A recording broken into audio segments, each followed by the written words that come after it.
his analysis. Arthur Sloane rejected his proffered help in the pursuit of the man who had brought murder to the doors of Sloanehurst. Why? Was this his method of hiding facts in his possession? Hastings questioned him again. "Your waking up at that unusual hour last night, was it because of a noise outside?"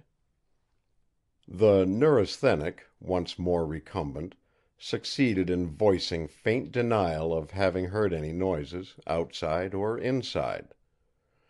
Nor had he been aware of the murder until called by Judge Wilton. He had turned on his light to find the smelling salts, which, for the first time in 6 years, Jarvis had failed to leave on his bed table. Terrible and ill-trained apes! Couldn't he be left in peace? The hall door opened, admitting Judge Wilton. The newcomer, with a word of greeting to Hastings, sat down on the bedside and put a hand on Sloane's shoulder. Hastings turned to leave the room. "Any news?" the judge asked him. "I've just been asking Mr. Sloane that," Hastings said, in a tone that made Wilton look swiftly at his friend's face. "I told Arthur this morning," he said, "how lucky he was that you'd promised Lucille to go into this thing." "Apparently," Hastings retorted dryly, "he's unconvinced of the extent of his good fortune."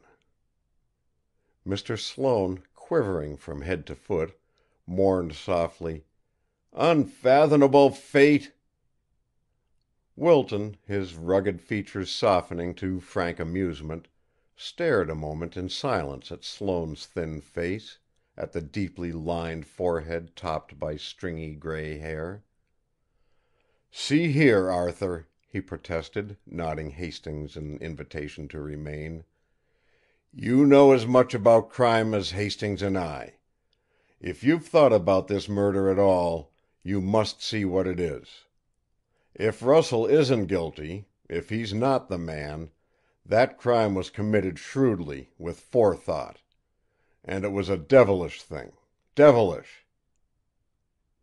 "Well, what of it?" Sloane protested shrilly, not opening his eyes. "Take my advice. Quit antagonizing Mr. Hastings. Be thankful that he's here, that he's promised to run down the guilty man." Mr. Sloane turned his face to the wall. "A little whiskey, Jarvis," he said softly. "I'm exhausted, Tom. Leave me alone." Wilton waved his hand, indicative of the futility of further argument. "Judge," announced Hastings at the door, "I'll ask you a question I put to Mr. Sloane.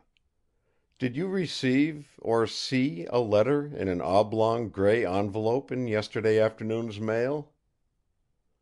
"No. I never get any mail while I'm here for a week end." Wilton followed the detective into the hall. "I hope you're not going to give up the case, Hastings. You won't pay any attention to Arthur's unreasonable attitude, will you?" "I don't know," Hastings said, still indignant. "I made my bargain with his daughter. I'll see her." "If you can't manage any other way, I, or she, will get any information you want from Arthur." "I hope to keep on. It's a big thing, I think." The old man was again intent on solving the problem. "Tell me, Judge, do you think Berne Webster's guilty?" Seeing the judge's hesitance, he supplemented, "I mean, did you notice anything last night in his conduct that would indicate guilt or fear?" Later, when other developments gave this scene immense importance, Hastings, in reviewing it, remembered the curious little flicker of the judge's eyelids preceding his reply. "Absolutely not," he declared with emphasis. "Are you working on that," he hesitated hardly perceptibly, "idea?" End of chapter 7. Recording by Roger Moline.